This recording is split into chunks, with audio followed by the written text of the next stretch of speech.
Rido hadir. Hadir Bu. Fitra hadir. Hadir Bu. Pipi hadir. Hadir. Rizka hadir Bu. Razi. Sakit Bu, aku juga ada Bu. Oh, sakit ya dia. Iya, Bu. Razi cepat sehat ya. Amin, Bu. Abi hadir. Hadir Bu. Baik, sebelum kita mulai pembelajaran, materi kita hari ini yaitu berpikir komputasional. Sebelum kita memasuki pembelajaran ini, anak-anak semua pernah nggak kalian, misalnya kalian disuruh bikin presentasi kelompok, biasanya apa yang kalian lakukan? Tidak.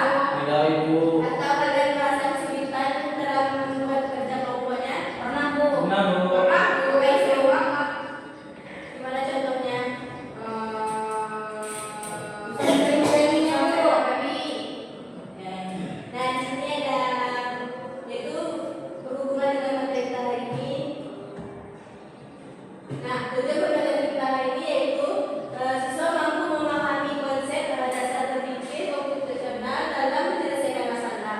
Lalu yang kedua yaitu siswa mampu memecahkan masalah kompleks menjadi bagian-bagian kecil. Yang ketiga yaitu siswa mampu mengenali pola-pola dari suatu permasalahan untuk mempermudah solusi. Yang keempat, siswa mampu melakukan abstraksi dengan mengambil informasi yang penting. Yang kelima, siswa mampu menyusun langkah-langkah solusi secara sistematis dalam bentuk algoritma.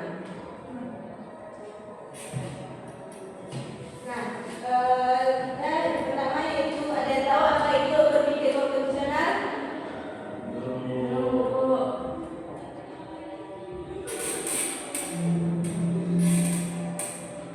Nah, berpikir komputasional itu adalah suatu metode atau cara berpikir yang memecahkan masalah rumit secara metodis, efisien, dan logis.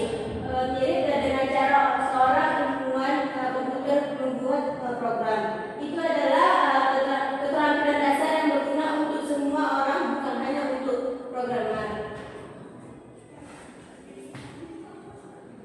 Di sini kita akan membahas 4 pilar utama berpikir komputasional. Yang pertama yaitu dekomposisi, lalu yang kedua ada pengenalan pola, yang ketiga ada abstraksi, lalu yang terakhir ada algoritma.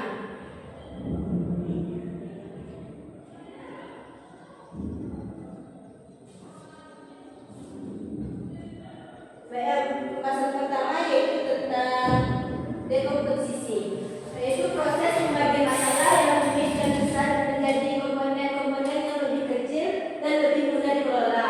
Tujuannya itu adalah agar masalah tidak terlihat menakutkan dan biasa diselesaikan satu persatu. Bisa Anda lihat contoh gambar di depan yaitu kayak sehari mungkin Anda pernah membuat nasi goreng, yaitu masalah besarnya yaitu gimana cara membuat nasi gorengnya. Nah, di sini dekomposisinya yaitu yang pertama, Anda bisa menyiapkan bahan kayak nasi, bumbu, telur, dan lain-lain. Lalu bisa mengiris bumbu dan menggoreng telur, terus menumis bumbu, dan terakhir mencampurkan semua bahan dan memasaknya.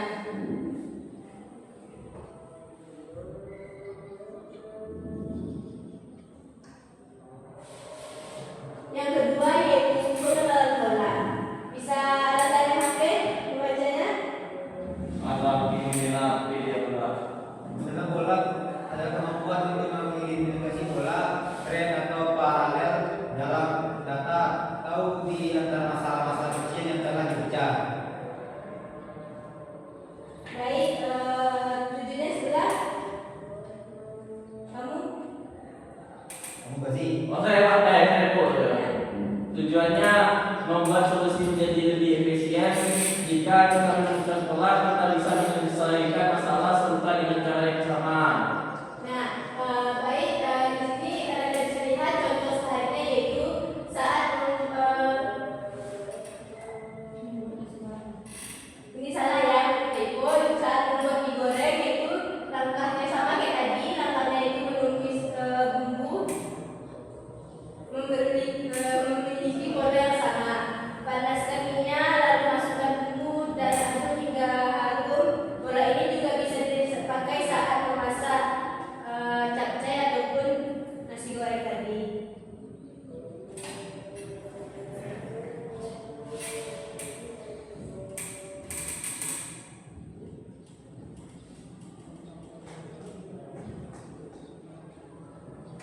Lalu ada abstraksi, yaitu prosedur untuk menghilangkan data yang tidak relevan atau berlebihan dan berkonsentrasi secara eksklusif pada fakta-fakta yang paling krusial. Nah, tujuannya adalah agar kita tidak bingung dengan informasi yang terlalu banyak dan bisa fokus pada inti masalahnya. Contohnya yaitu saat mengendarai sepeda, kita fokus pada cara mengayuhnya dan menjaga keseimbangan dan mengeremnya. Kita tidak perlu memikirkan bagaimana cara kerja kita seperti gear ataupun bahan pembuatan bannya. Detailnya itu diabstraksikan. Baik, kayaknya Ananda mengantuk ya. Iya, Nah, itu di sini pada SPG bisa Ananda ikuti pola yang dilakukan. Paham itu? Baik. Lihat ya baik ya, yang kalah disuruh apa ya? Ya Bu, tapi Bu semuanya. Nyanyi, mau nyanyi? Tapi Bu, mau Bu. Kamu suaranya fals Bu. Jadi kalau kalah ngapain? Kayak Bu, kayak Suruh. Disuruh. Oh, berdiri Bu, berdiri satu kaki Bu, pegang pelita sampai selesai pelajaran. Ya Bu. Oke, setuju? Oh, ini hati yang dulu kali Pak. Jadi apa? Ya setuju. Jadi kalian boleh ngapain? Nyanyi. Bacain ayat pendek Bu. Ah, boleh baca ayat pendek ya. Masya Allah. Masya Nanti Ustaz di sini, aduh, nanti Ustaz di sini. Baik, lihat dulu ya. Jangan memperhatikan.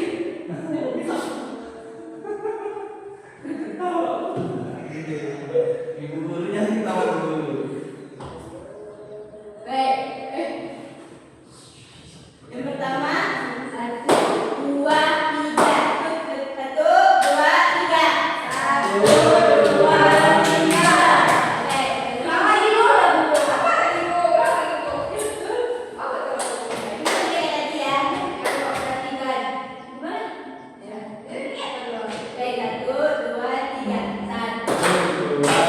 Nanti tulisnya. Kan ya lu.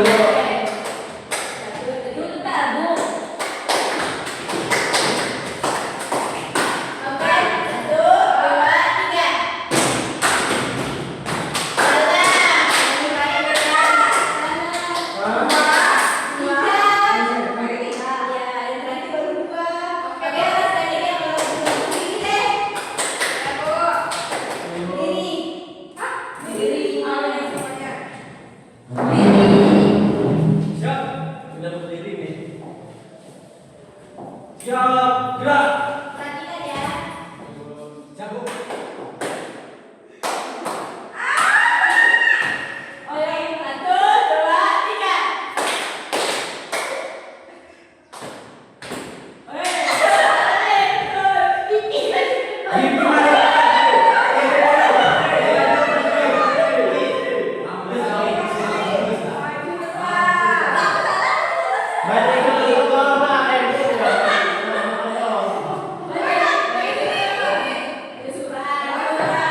Baca surat Al-Baqarah.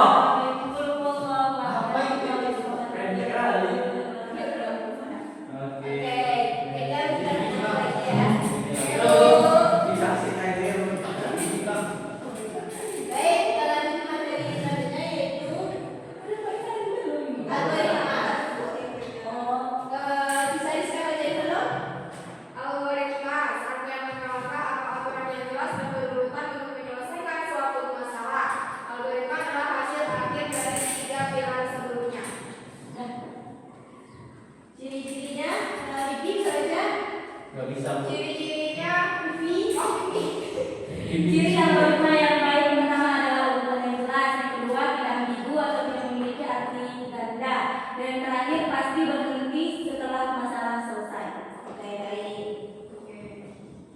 Nah, di sini bisa kita lihat yaitu contoh penerapan dalam kehidupan Anda, yaitu kayak masalah besar mengerjakan presentasi IPA tentang sistem pencernaan manusia. Nah, di sini ada dua komposisinya. Yang pertama